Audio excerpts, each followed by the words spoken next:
The kitchen faucet had been dripping for 3 weeks. Not the gentle, rhythmic kind that lulls you to sleep, the irregular, maddening type that makes you question your sanity at 2 in the morning.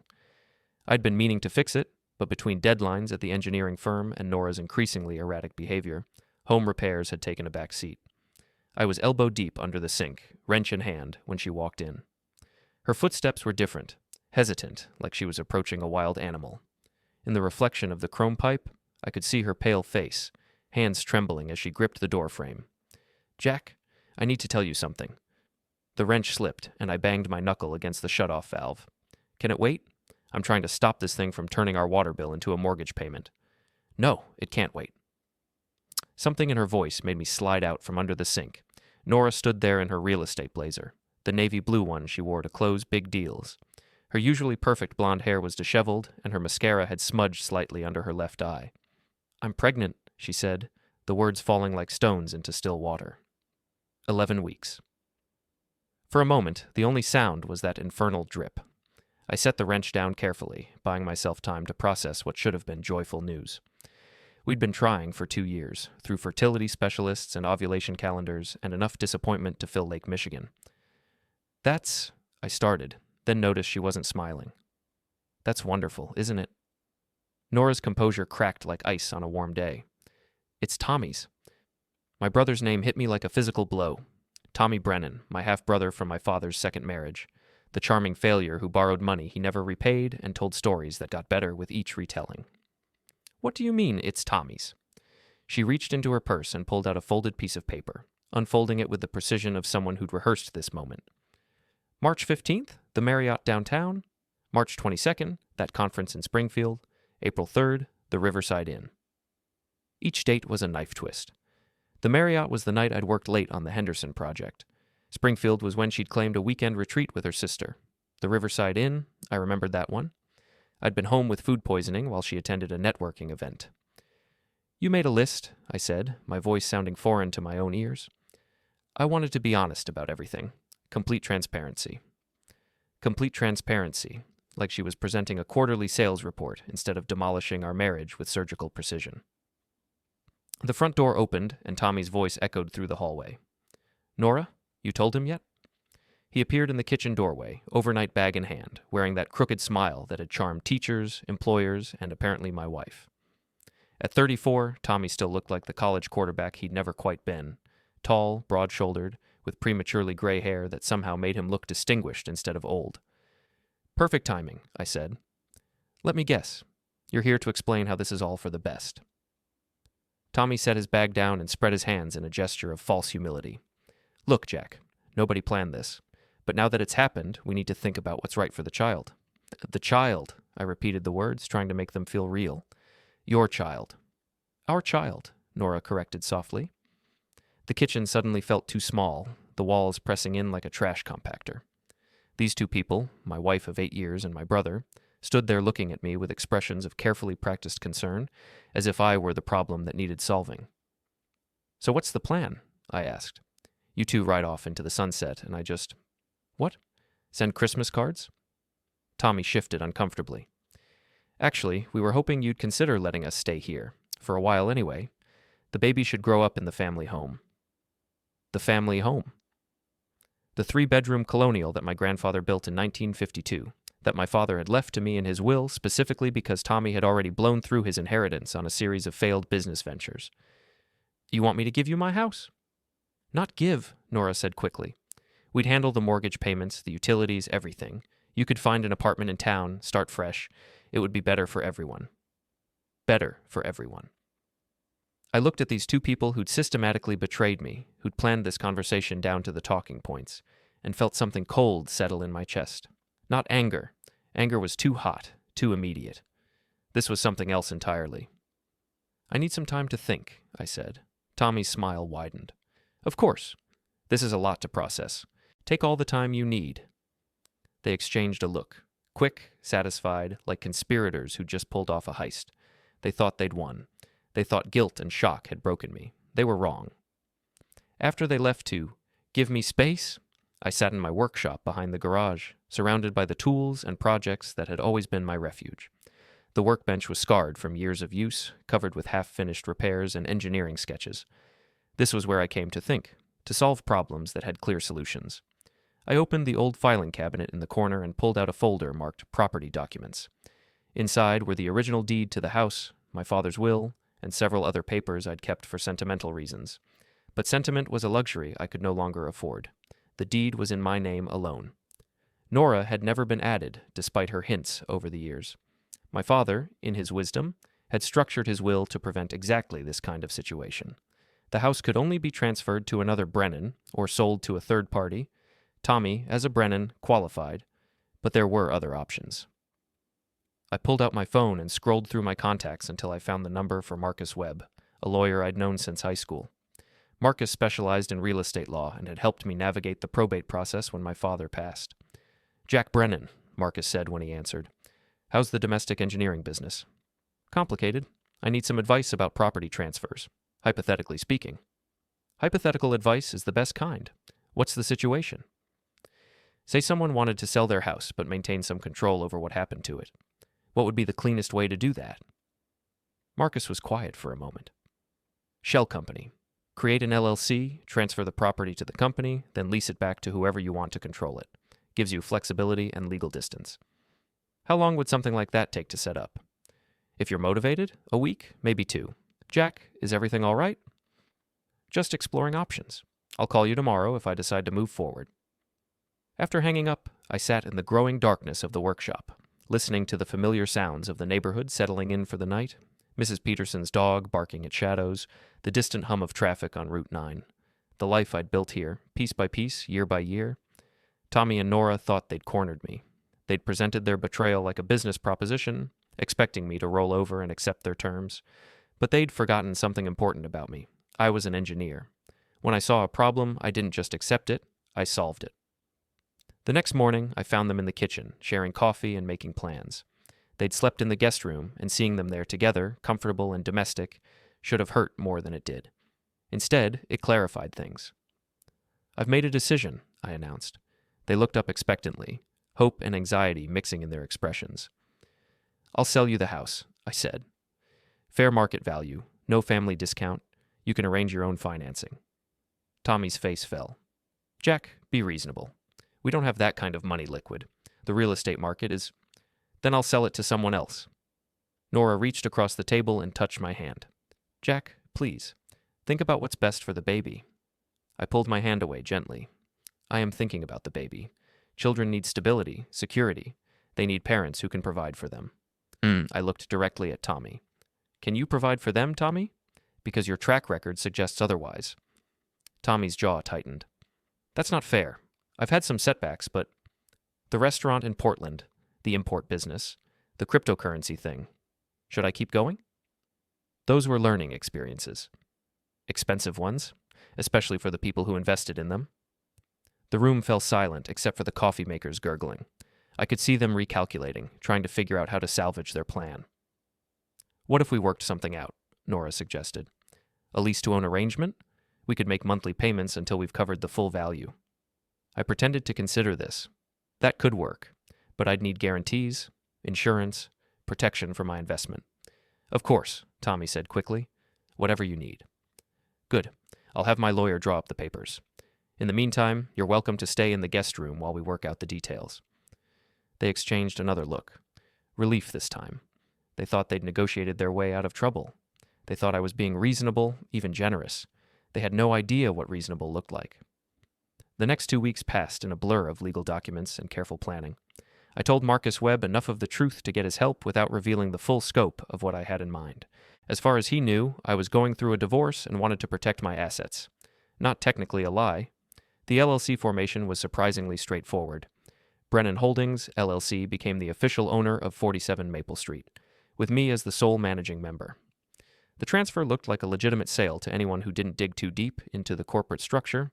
Tommy and Nora, meanwhile, were playing house with an enthusiasm that might have been charming if it wasn't so nauseating. They'd rearranged the living room furniture, hung new curtains in the bedroom, and started talking about converting my home office into a nursery.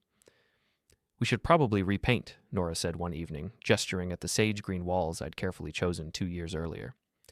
"Something more cheerful. Yellow, maybe, since we don't know the gender yet. Yellow sounds perfect, I agreed, making a note on my phone. Every change they made, every assumption of ownership, was another nail in their coffin. I'd also started my own investigation into the timeline Nora had presented. The dates she'd given me were precise, but precision could be manufactured. I needed to know if this pregnancy was real, and if it was, whether Tommy was actually the father. The first crack in their story came from an unexpected source. I was having lunch at Murphy's Deli when Ellen Rodriguez, Nora's sister, slid into the booth across from me. "Jack, I'm so sorry about everything," she said, her dark eyes filled with genuine sympathy. "Nora told me what happened." "It's not your fault, Ellen. These things happen." She fidgeted with her napkin, clearly uncomfortable. "Can I ask you something? When did Nora tell you she was pregnant?" 2 weeks ago. Why?" Ellen's face crumpled slightly. "She told me 6 weeks ago. She swore me to secrecy, said she needed time to figure out how to handle things with Tommy." 6 weeks ago. That meant Nora had known about the pregnancy and Tommy's alleged paternity for a month and a half before her carefully orchestrated confession. The timeline she'd presented wasn't the result of panic or guilt, it was a script. "Did she mention the dates to you? The hotels?" Ellen shook her head. "She just said it had been going on for a while. Jack, I tried to talk her out of it. I told her she was making a huge mistake, but she said you'd understand. She said you'd want what was best for the baby." After Ellen left, I sat in my truck in the deli parking lot, pieces of the puzzle clicking into place. This wasn't a passionate affair that had spiraled out of control. It was a calculated plan, executed with the kind of precision Nora brought to her real estate deals. But why? What did she and Tommy gain from destroying my marriage and claiming my house? The answer came to me that evening when I was going through our joint financial statements. Nora had always handled our investments. Claiming her real estate background gave her better insight into market trends. I'd trusted her judgment, focusing on my engineering work while she managed our portfolio. Looking at the statements with fresh eyes, I saw patterns I'd missed before. Transfers to accounts I didn't recognize. Investments in properties that had lost value consistently. Our retirement savings, once healthy, had been steadily depleted over the past 18 months. I called our financial advisor the next morning. "Jack, good to hear from you," David Chen said. "How's Nora? I haven't spoken to her since she closed out the Wellington account." "She closed an account?" "Last month. Said you two were restructuring your investments. Moved about $40,000 into a private equity fund she was working with. High risk, high reward type of deal. $40,000. Gone. Without my knowledge or consent, into some venture that probably existed only on paper. David, I need you to freeze all our joint accounts immediately. Don't allow any transactions without my explicit approval." "Is everything all right?" "Let's just say I'm being more cautious about our financial security."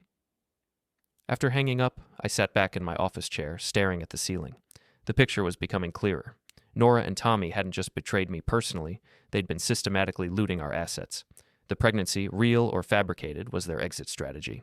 They'd claim the house, I'd disappear into some apartment across town, and they'd have eliminated the only person who might notice the missing money. It was actually a clever plan. If I hadn't been an engineer, trained to notice when systems didn't work the way they were supposed to, they might have pulled it off. But I was an engineer, and I was very good at fixing broken systems. That afternoon, I drove to the county courthouse and spent 3 hours in the records office, researching property transfers and business filings. What I found confirmed my suspicions and added new wrinkles to the story. Tommy had been busy over the past year. He'd formed 2 LLCs, both with addresses that traced back to a mail forwarding service.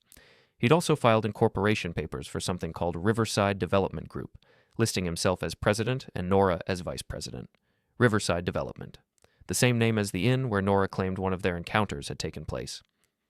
I photographed the documents with my phone and drove home, my mind racing. They'd been planning this for months, maybe longer.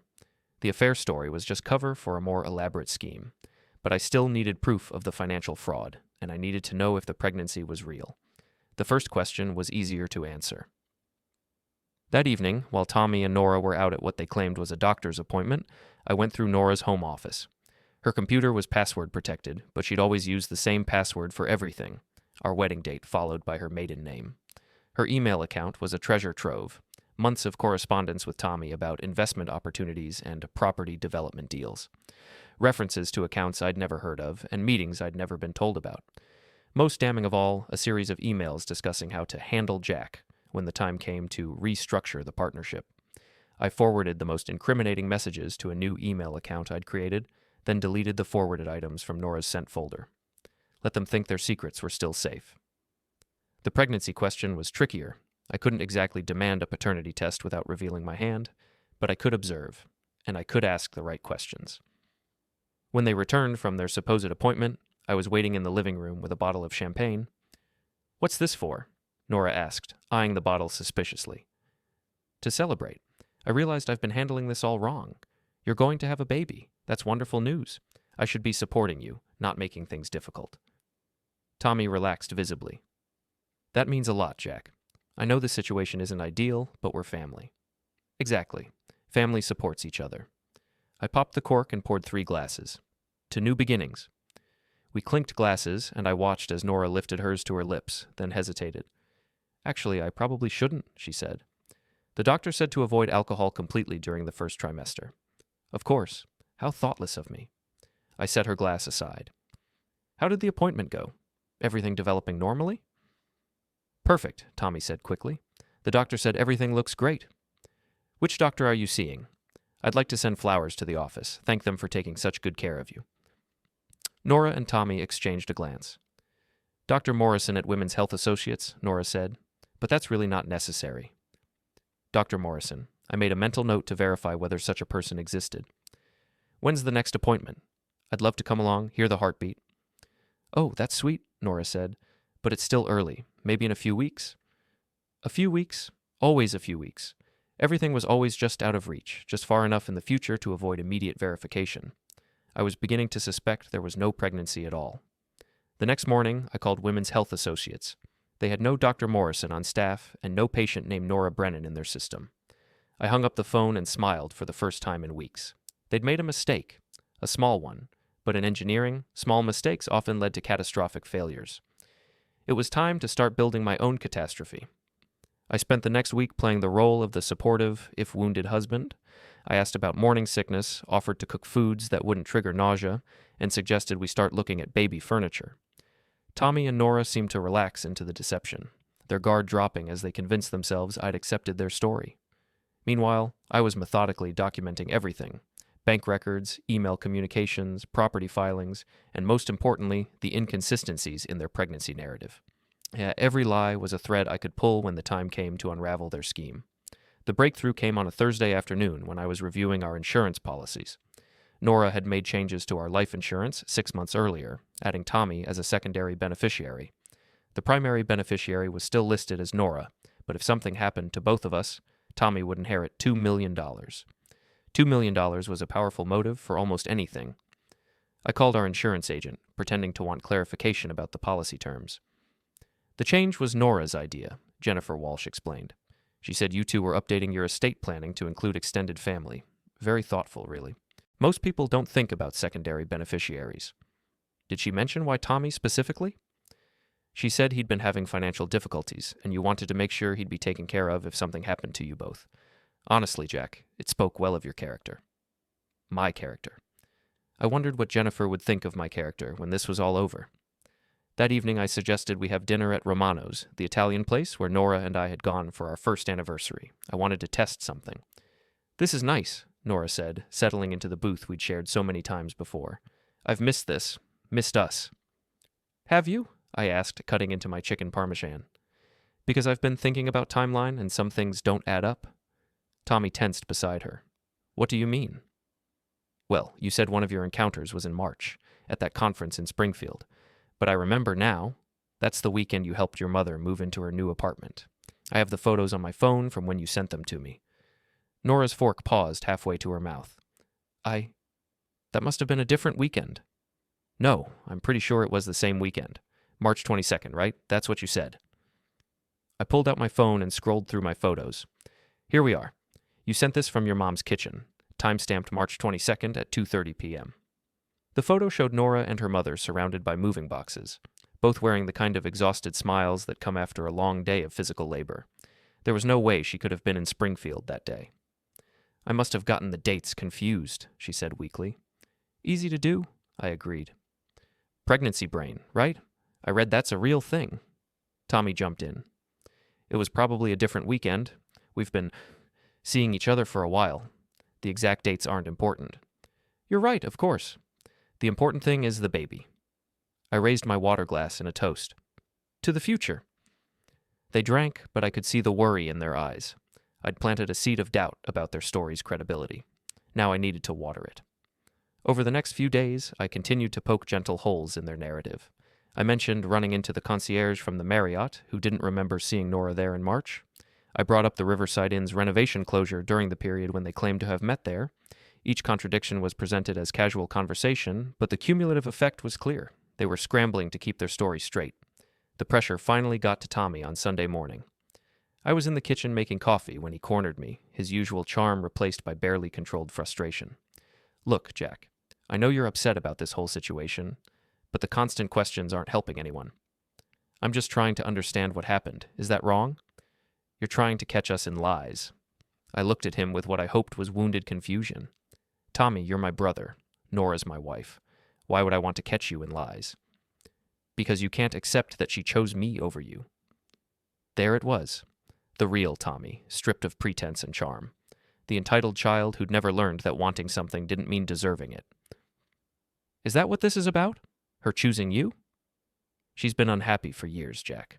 You're so focused on your work, your projects, your perfectly organized life that you never noticed she was suffocating. I gave her something you couldn't. Excitement, passion, spontaneity. And a baby. Tommy's expression flickered. And a baby. When's the due date, by the way? I want to make sure I request time off work. December, he said quickly. Early December. That would put conception in early March, consistent with Nora's timeline. But if she was really 11 weeks along when she told me 3 weeks ago, the due date would be late November, not early December. December's a great time for a baby, I said. Christmas babies are special. After Tommy left for his morning run, I sat at the kitchen table with my coffee and my growing file of evidence. They were falling apart under the slightest pressure, their story fragmenting like a poorly built foundation. It was time to start the demolition. I called Marcus Webb and scheduled a meeting for that afternoon. When I arrived at his office, I brought printouts of the emails I'd found, copies of the insurance documents, and a detailed timeline of the financial irregularities I'd discovered. Jesus, Jack, Marcus said after reviewing everything. This isn't just adultery. This is fraud, embezzlement, maybe conspiracy. You need to call the police. Not yet. I want to handle this my way first. Your way could land you in legal trouble if you're not careful. What exactly are you planning? I outlined my strategy, watching Marcus's expression shift from concern to admiration to worry. It's clever, he admitted. Probably legal, definitely satisfying. But are you sure you want to go this route? Once you pull this trigger, there's no going back. They made their choice when they decided to steal from me. I'm just making sure there are consequences. Marcus leaned back in his chair. All right, I'll prepare the paperwork.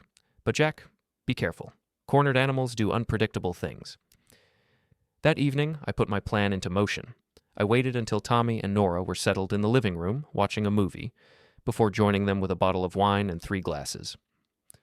I've been thinking about our arrangement, I announced, settling into my recliner, and I've decided to make it official.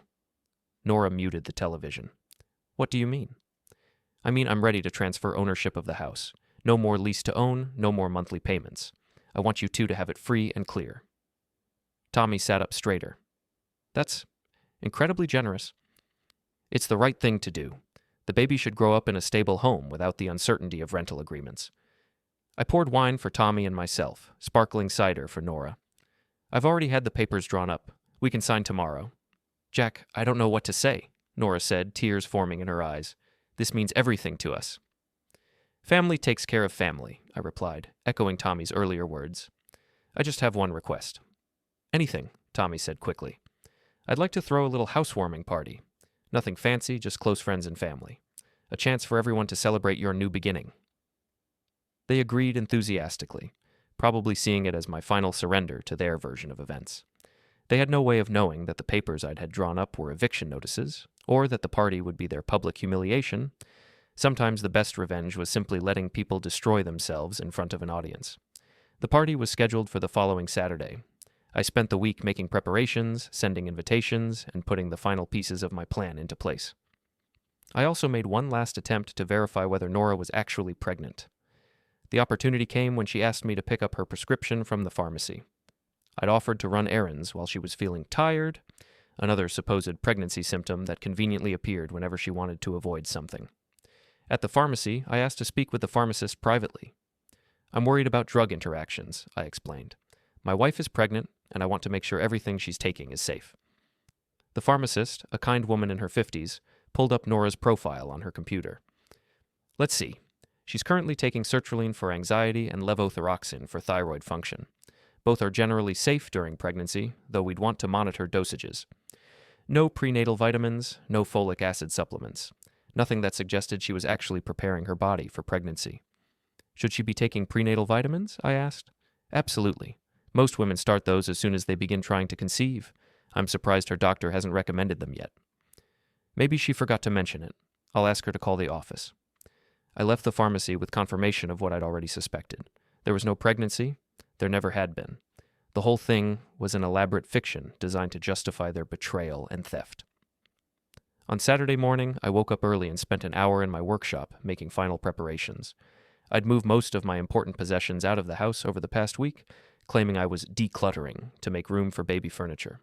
In reality, I was ensuring that nothing I cared about would be caught in the blast radius of what was coming. Tommy and Nora were in the kitchen when I came inside, arguing in hushed tones about something they quickly stopped discussing when they saw me. Everything all right? I asked. Fine, Nora said quickly.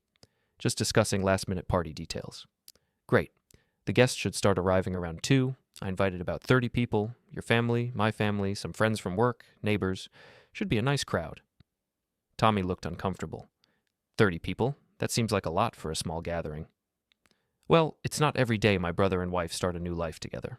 I figured we should make it memorable. Memorable was certainly the word for what I had planned. At exactly 2 o'clock, the doorbell rang. The first guests were Nora's parents, followed by her sister Ellen, then my coworkers from the engineering firm. Within an hour, the house was full of people making polite conversation and pretending the situation wasn't deeply awkward. I played the gracious host, making sure everyone had drinks and food, facilitating introductions, and maintaining the fiction that this was a celebration rather than a wake for my marriage. Tommy and Nora worked the room like politicians, accepting congratulations and sympathy in equal measure. At 3:30, I called for everyone's attention. I want to thank you all for coming, I said, standing in the center of the living room. This is a difficult time for all of us, but it's also a time of new beginnings. Tommy and Nora are starting their life together, and I want everyone here to witness the transfer of this house to them. I pulled out the folder of documents I'd prepared and set them on the coffee table. These papers will make the transfer official. Tommy, Nora, would you like to sign first? They approached the table with eager smiles, probably thinking this was the moment they'd finally won. Tommy picked up the pen and started to sign before actually reading the documents. Wait, Nora said, scanning the first page. Jack, what is this? Exactly what I said, the transfer of the house. But this is an eviction notice. The room fell silent. Every conversation stopped as 30 pairs of eyes focused on the three of us. That's right, I said calmly. The house was transferred to Brennan Holdings LLC 2 weeks ago. As the managing member of that company, I'm officially notifying you that your tenancy is terminated, effective immediately. Tommy's face went red. You can't do this. We had an agreement. We did. You agreed to a 6-month lease, which I'm terminating due to non-payment of rent and violation of the terms. What non-payment? What violation? I pulled out another folder. The lease clearly states that any illegal activity on the premises is grounds for immediate eviction. Embezzlement qualifies as illegal activity. I began reading from the emails I'd printed, detailing the financial fraud they'd committed over the past year. The amount stolen, the fake investment accounts, the forged documents, every crime laid out in their own words in front of their families and friends. Nora tried to interrupt. Jack, please, not here. Where else? I asked. You chose to make our private business public when you announced your pregnancy to this room. Speaking of which, I turned to address the crowd. I should mention that there is no pregnancy. There never was. Nora isn't taking prenatal vitamins, she's never been to a prenatal appointment, and she's been drinking alcohol throughout her supposed first trimester. The silence that followed was deafening. I could see the shock and disgust on faces throughout the room as people processed what they'd just learned. Ellen stepped forward, her face pale. Nora, is this true? Nora looked around the room desperately, seeking an ally who wasn't there. It's complicated. Jack doesn't understand. I understand perfectly, I said. You and Tommy have been planning this for months. The affair story was cover for the financial fraud. The pregnancy was supposed to be your justification for taking my house. You thought I'd be so guilt-ridden and emotionally destroyed that I wouldn't notice you'd stolen our life savings." Tommy made a lunge toward me, but my coworker Dave stepped between us. "I wouldn't," Dave said quietly. "Not in front of all these witnesses." "You planned this," Tommy said, his voice shaking with rage. "You set us up. I gave you every opportunity to tell the truth. You chose to keep lying." I looked around the room at the assembled crowd. "I think the party's over. Tommy, Nora, you have until tomorrow morning to remove your belongings from my property." People began filing out, the silence broken only by whispered conversations and the sound of car doors slamming. Within 15 minutes, the house was empty except for the three of us. Nora collapsed onto the couch, her careful facade finally crumbling completely. "Jack, please, we can work this out. I'll pay back the money, we'll get counseling, whatever you want." "What I want is for you to be gone by morning." Tommy stepped closer, his fists clenched. "You self-righteous bastard. You think you're so much better than everyone else with your perfect plans and your perfect control, but you're just a pathetic, boring man who couldn't keep his wife interested." "You're right," I said. "I am boring. I pay my bills, I keep my promises, and I don't steal from people who trust me. If that makes me pathetic, I can live with it." "This isn't over," Tommy said. "Yes, it is. And Tommy, your work visa was sponsored through our family business partnership. I dissolved that partnership this morning. You have 60 days to find new sponsorship or leave the country." The color drained from his face. "You can't do that." "I already did. The paperwork was filed this morning." I left them sitting in the wreckage of their scheme and walked out to my truck. As I drove away, I could see them through the living room window. They were probably trying to figure out how to salvage something from the disaster they'd created. They'd wanted to destroy my life and steal everything I'd worked for. Instead, they'd destroyed themselves. It wasn't the ending I'd planned when I married Nora 8 years ago, but it was the ending they'd earned. The next morning, I arrived at the house at 8 o'clock to find Tommy loading boxes into a rental truck. His movements were sharp and angry, each item thrown rather than placed. Nora was nowhere to be seen. "Where's your partner in crime?" I asked, leaning against my truck. "Gone," Tommy said without looking up. "Left about an hour ago with whatever she could fit in her car." "Smart woman. Rats usually abandon sinking ships first." Tommy straightened up, a box of books in his hands. "You really think you've won, don't you?" "I think I've solved a problem. There's a difference. You destroyed 2 people's lives over money." "No, you destroyed 2 people's lives over money. I just made sure there were consequences." He loaded the box with more force than necessary. "Nora really did love you, you know, in the beginning." "Maybe, but love doesn't steal $40,000 from joint accounts. Love doesn't forge signatures on insurance policies. Love doesn't fabricate pregnancies to justify theft." She was scared. We both were. The real estate market collapsed, her commissions dried up, and I had some debts from the restaurant business. We were trying to find a way out.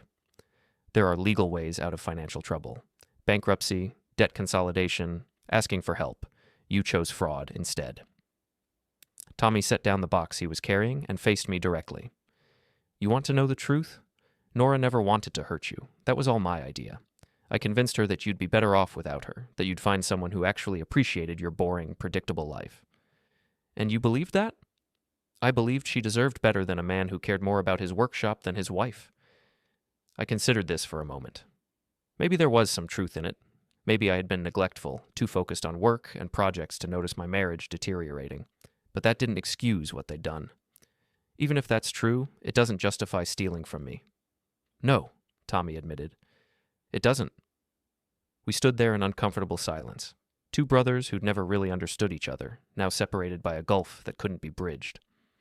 "What happens now?" Tommy asked. "Now you finish loading your truck and disappear. If you're smart, you'll find a way to stay in the country legally. If you're really smart, you'll pay back the money you stole. And if I don't, then I file criminal charges and let the legal system sort it out." Tommy nodded slowly. "Fair enough."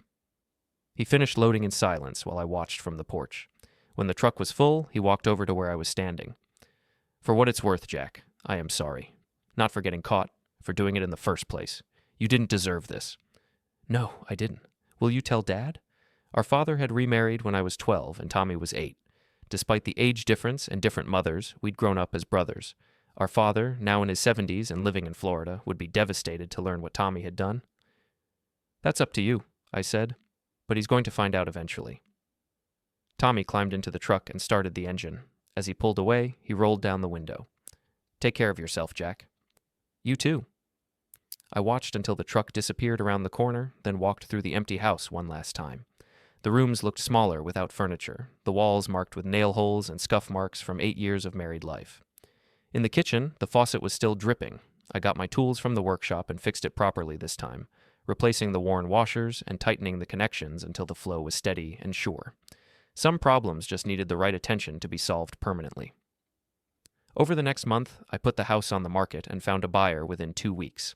The sale price was enough to cover the money Tommy and Nora had stolen, plus a significant profit. I used part of the proceeds to buy a smaller place across town, a craftsman bungalow with a detached garage that would make a perfect workshop. The legal aftermath was surprisingly simple. Nora had disappeared completely, probably using her real estate connections to start over somewhere else under a different name. Tommy had managed to find new visa sponsorship through a construction company in Toronto, and he'd begun making monthly payments to reimburse the stolen money. It would take him years to pay it all back, but at least he was trying. I never filed criminal charges. The public humiliation and financial consequences seemed like sufficient punishment, and I had no desire to spend months in courtrooms reliving their betrayal. 3 months after the party, I was in my new workshop when my phone rang. The caller ID showed Ellen Rodriguez's number. Jack, it's Ellen. I hope it's okay that I'm calling. Of course. How are you doing? I'm fine. I was calling about Nora. I set down the carburetor I'd been rebuilding. What about her? She's in Phoenix now, working for a property management company. She asked me to call you. Why? She wants to apologize. Really apologize, not the kind she tried at the party. She knows what she did was wrong, and she wants to make it right. I thought about this for a moment. Part of me was curious to hear what Nora had to say, but a larger part of me had moved beyond caring about her explanations or apologies. Tell her I appreciate the gesture, but it's not necessary. We're done, Ellen. Completely done. Are you sure? She seems genuinely remorseful. I'm sure. Some bridges can't be rebuilt once they're burned. After hanging up, I went back to work on the carburetor. It was from a 1967 Mustang that I'd bought as a project car, something to keep my hands busy during the long evenings in my new place. The engine had been neglected for years, but with patience and the right parts, it could be restored to better than original condition. Unlike marriages, machines were honest. When they broke, you could see exactly what was wrong and fix it. When they worked, you knew you could trust them to keep working as long as you maintained them properly. I'd learned to prefer that kind of honesty. 6 months later, I ran into Dave from work at the hardware store. We chatted about projects and mutual friends before he brought up the subject I'd been expecting. You know, Jack, people still talk about that party, what you did to Tommy and Nora. I imagine they do. Some folks think you were too harsh. Public humiliation and all that. And what do you think? Dave considered this while examining a set of socket wrenches. I think they made their choice when they decided to steal from you. Everything that happened after that was just consequences. Exactly. Still, it must have been hard, planning all that, knowing how it would end. It had been hard. Not the planning, that was just problem solving. But living with the knowledge of their betrayal for weeks, pretending to be the wounded husband while methodically documenting their crimes, had been exhausting. The alternative was letting them get away with it, I said. I couldn't live with that. Dave nodded. Fair enough. By the way, you should know. Word got around about how you handled things. You've got a reputation now. What kind of reputation? The kind that makes people think twice before trying to cheat you. I wasn't sure if that was good or bad, but it was honest. And honesty, I'd learned, was worth protecting.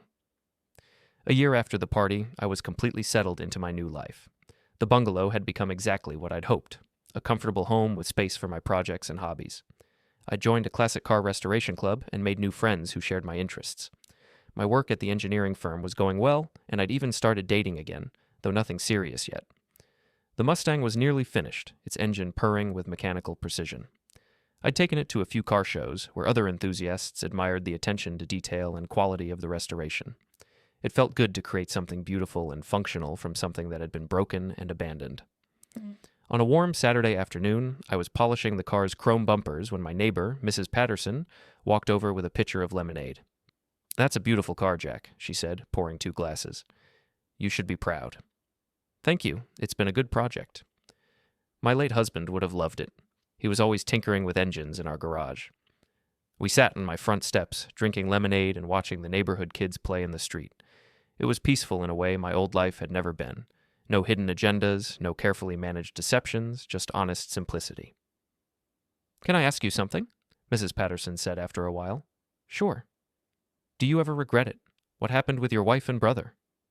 I'd been asked this question before, by friends and family members who thought I should feel guilty about the public nature of their downfall. The answer was always the same. I regret that it was necessary. I regret that people I trusted chose to betray that trust, but I don't regret holding them accountable for their choices. Mrs. Patterson nodded approvingly. Good. Some people need to learn that actions have consequences. That evening, I received an unexpected phone call from Marcus Webb. "Jack, I have some news you might find interesting. Remember that fraud investigation you started with the Real Estate Commission?" "What about it?" "They found evidence that Nora and Tommy weren't just stealing from you. They'd been running a larger scheme, using fake property listings to collect deposits from multiple buyers for the same properties. The commission estimates they took at least $200,000 from various victims over the past 2 years. I felt a cold satisfaction at this news. Their betrayal of me hadn't been an isolated incident. It was part of a pattern of criminal behavior that would have continued if I hadn't stopped it. "Are they pressing charges?" "Already filed. Both of them are facing federal fraud charges. Tommy's probably looking at deportation and prison time. Nora's going to have a hard time avoiding jail." After hanging up, I walked out to my garage and looked at the Mustang, gleaming under the fluorescent lights. I'd taken something broken and made it whole again through patience, skill, and attention to detail. In a way, I'd done the same thing with my life. Tommy and Nora had tried to steal my future, but they'd only succeeded in freeing me from a marriage built on lies and a relationship with a brother who'd never really been trustworthy. Their betrayal had been painful, but it had also been illuminating. I'd learned that I was stronger than I'd thought, more resourceful than I'd imagined, and more capable of protecting myself than I'd ever needed to be. These were valuable lessons, even if they'd come at a high price. The next morning, I drove the Mustang to work for the first time. My colleagues gathered in the parking lot to admire it, asking questions about the restoration process and complimenting the quality of the work. "How long did this take you?" asked Sarah from accounting. "About a year, working evenings and weekends." "Was it worth all that time and effort?" I looked at the car, every surface perfect, every component functioning exactly as it should, every detail reflecting hours of careful attention. It was honest in a way that few things in life were. When you turned the key, it started. When you pressed the accelerator, it responded. When you maintained it properly, it rewarded you with reliable performance. "Yes," I said, "it was worth it." That afternoon, I received a text message from an unknown number. "This is Nora. I know you probably don't want to hear from me, but I needed to tell you that you were right about everything. I'm sorry for what we did to you. I hope you can find happiness." I read the message twice, then deleted it without responding. Some apologies came too late to matter, and some bridges, once burned, were better left as ashes. I had found happiness, but not in the way she probably imagined. I'd found it in the satisfaction of honest work, in the company of trustworthy friends, and in the peace that came from knowing I could depend on myself. The Mustang started on the first try, its engine settling into a smooth idle that spoke of precision and care. I drove home through the early evening traffic, windows down, enjoying the mechanical symphony of a machine that did exactly what it was designed to do. It was a good life, simple, honest, and entirely my own, and that was enough.